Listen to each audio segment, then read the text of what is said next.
ओम साईकाल का गुरुर्ब्रह्मा गुरुर्विष्णु गुरुर्देवो महेश्वरा गुरुर साक्षात परब्रह्म तस्मै श्री गुरुवे नमः। मेरी गुरु श्री लाडली सरकार के चरणों में कोटि कोटि प्रणाम।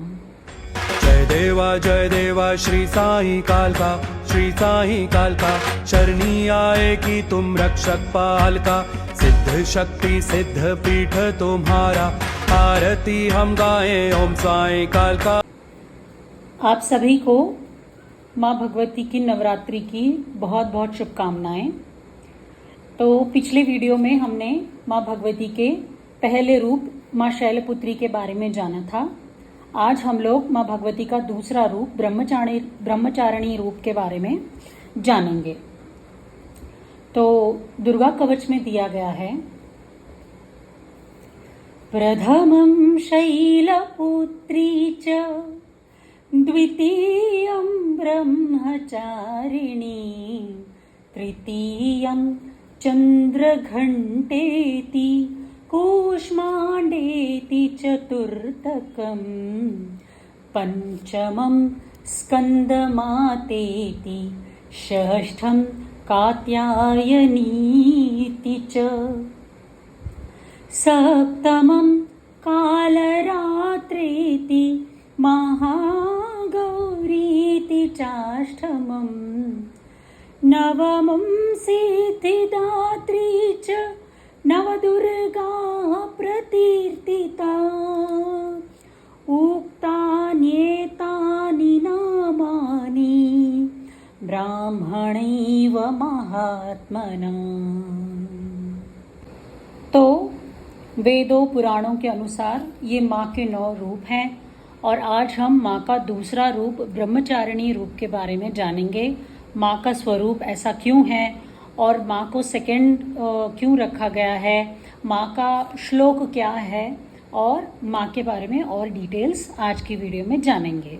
तो सबसे पहले हम आपको माँ ब्रह्मचारिणी का श्लोक बताते हैं और हम फिर से बता दें कि माँ के बीज मंत्र मत करिए क्योंकि वो बहुत ज़्यादा पावरफुल होते हैं और नवरात्रों में बीज मंत्र एकदम एनर्जाइज्ड होते हैं। तो बीज मंत्रों का पाठ या फिर जाप बिना गुरु के सानिध्य के मत करिए।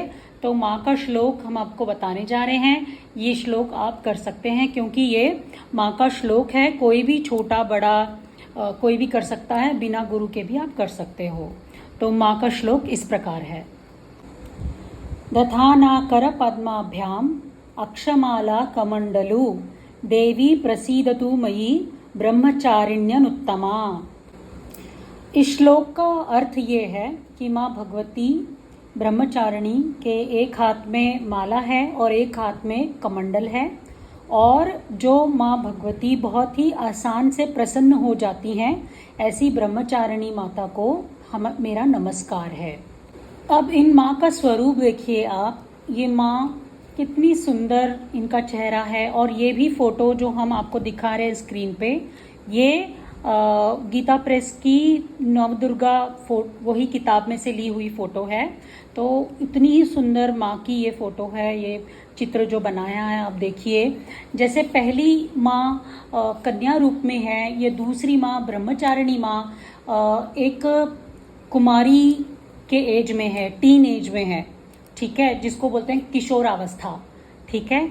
तो माँ टीन एज का यहाँ पे माँ का वर्णन उनको दिखाया गया है और यहाँ पे माँ निकल पड़ती हैं शिव जी की आराधना करने, शिव जी को पाने के लिए जो माँ तपस्या के लिए निकल पड़ती हैं। तो वो यहाँ पे माँ को उस तरह से दिखाया जा रहा है। बहुत ही सुंदर माँ का चेहरा है और हाथ में माला लिए हुए हैं और कमंडल है, जल का पात्र है हाथ में, ठीक है। माला और पात्र का सिग्निफिकेंस ये है, इम्पोर्टेंस ये है कि माला जाप करने के लिए बहुत ही ज़्यादा फोकस की ज़रूरत होती है, राइट। जैसे मेडिटेशन करने के लिए बहुत ज़्यादा फोकस की, डेडिकेशन की ज़रूरत होती है।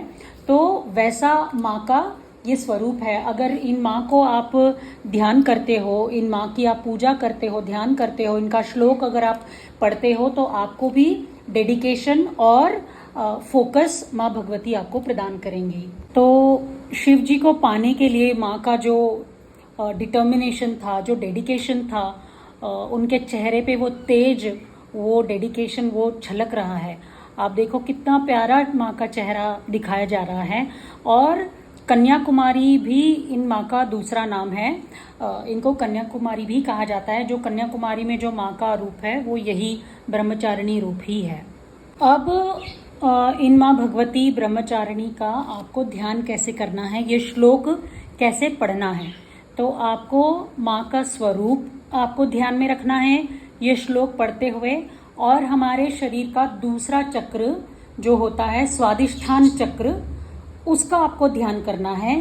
तो मैं बता दूं, स्वादिष्ठान चक्र होता कहाँ है, अपनी नाभि और जननेंद्रियों के बीच का जो स्थान है, मतलब अपनी नाभि और जेनिटल्स के बीच का जो स्थान होता है, वहाँ होता है स्वादिष्ठान चक्र। तो आपको इन माँ भगवती ब्रह्मचारिणी का ध्यान करते हुए, उनके रूप का ध्यान करते हुए और ये माँ का श्लोक पढ़ते हुए आपको अपने स्वादिष्ठान चक्र की तरफ ध्यान देना है। और जैसे कि आपको पता है, स्वादिष्ठान चक्र वाटर एलिमेंट का होता है, मतलब जल तत्व से होता है रिलेटेड स्वादिष्ठान चक्र। और माँ ब्रह्मचारिणी के हाथ में भी कमंडल है जिसमें जल होता है। तो देखिए कितने अद्भुत तरीके से माँ प्रकृति ने इस तरह से सिंक्रनाइज किया है मनुष्य के शरीर को और इन 9 देवियों को। अब ये मंत्र का जाप, ये श्लोक का जाप कितनी बार करना है, जैसे मैंने पहले भी बताया था, नवरात्रि के दूसरे दिन माँ ब्रह्मचारिणी की एनर्जी, उनके पावर्स एकदम एनर्जाइज्ड होती हैं। तो आप 11 बार, 21 बार, 51 बार, 101 और 108 बार, जो भी आपकी इच्छा हो, आप इस श्लोक का पाठ कर सकते हैं। जैसे जैसे आपका पाठ आगे बढ़ता जाएगा, आप अपने स्वादिष्ठान चक्र में एक वाइब्रेशन सा फील करेंगे, 100% फील करेंगे। अगर आप डेडिकेशन के साथ माँ का ध्यान करेंगे तो 100% हम गारंटी देते हैं कि आपको अपने स्वादिष्ठान चक्र में एक वाइब्रेशन सा फील होगा। अगर ऐसा होता है तो प्लीज़ कमेंट करके बताइएगा। और माँ ब्रह्मचारिणी का स्वरूप भी आप देखिए, ये वाइट कलर की, सफ़ेद कलर की इतनी सुंदर साड़ी में माँ दिख रही हैं। माँ ब्रह्मचारिणी ब्रह्मचर्य को भी एक तरह से दिखाती हैं कि जो हमारी किशोर अवस्था होती है, जो टीन एज होती है, 19-20 की एज तक हमें ब्रह्मचर्य का पालन करना होता है। तो वही माँ यहाँ पे दिखा रही हैं। और इस श्लोक का जाप करने से हमें क्या मिलता है, अगर आपका ये सवाल है, तो आप फोकस करना सीखेंगे और डेडिकेशन सीखेंगे। जो बच्चे डेडिकेटेड नहीं रहते हैं, जिनका पढ़ाई में ध्यान नहीं लगता, जो फोकस नहीं कर पाते, उन लोगों के लिए ब्रह्मचारिणी माँ का ये श्लोक बहुत ही लाभदायी होता है। तो जिनके भी घर में जो बच्चे हैं जो पढ़ाई में फोकस नहीं कर पाते, उनसे ये श्लोक पढ़वाएं। कम से कम कल माँ के दूसरे नवरात्रों पे कम से कम 11 या 21 बार माँ का ये श्लोक अपने बच्चों से करवाएं। और जो बड़े भी हैं, जो मतलब जो बड़ी एज के भी होते हैं, वो भी पूजा में ध्यान नहीं दे पाते, मेडिटेशन में बैठते हैं तो फोकस नहीं कर पाते, जो ब्रह्मचर्य का पालन करना चाहते हैं लेकिन उनसे हो नहीं पाता, तो माँ ब्रह्मचारिणी का ये श्लोक पढ़ने से माँ का आशीर्वाद मिलेगा और आप ज़्यादा फोकस कर पाएंगे मेडिटेशन पे और ब्रह्मचर्य पे ज़्यादा डेडिकेटेड रह पाएंगे। आपका जो ब्रह्मचर्य के तरफ आपका जो रुझान है वो अटल रहेगा, मतलब खंडित नहीं होगा आपका ब्रह्मचर्य। माँ ब्रह्मचारिणी का प्यार, आशीर्वाद हम सबको प्राप्त हो, इसी मनोकामना के साथ जय माता दी। ओम साईं काल का।